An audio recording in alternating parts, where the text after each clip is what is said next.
मसाला बनवण्याची तयारी चालू आहे। 4 प्रकारच्या मिरच्या घेतलेल्या आहेत। 2 दिवस मिरच्या उन्हामध्ये वाळत ठेवल्या होत्या। आता आज मिरच्या डंकावर न्यायच्या आहेत मसाला बनवण्यासाठी। तर मिरच्या थोड्याशा भाजून घ्यायच्या आहेत आणि भाजून झाल्यावरती त्या परत उन्हामध्ये वाळत ठेवायच्या आहेत। तर मिरच्या भाजून झालेल्या आहेत आणि उन्हामध्ये वाळत टाकलेल्या आहेत। हा खडा मसाला आम्ही भाजून घेत आहोत।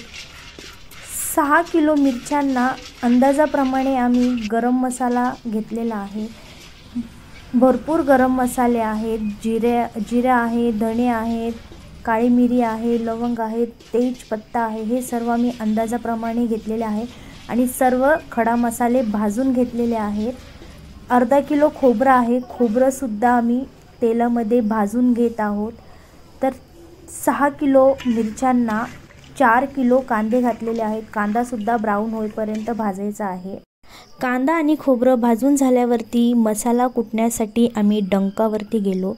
त्या ताईंनी मिरची आणि गरम मसाला पूर्ण अशी त्याची पावडर बनवून घेतलेली आहे। त्यानंतर त्यांनी खोबरं, लसूण आणि कांदा कुटण्यासाठी घातलेला आहे। मसाला सुद्धा आमचा कुटून तयार झालेला आहे। मस्त असा कलर आलेला आहे।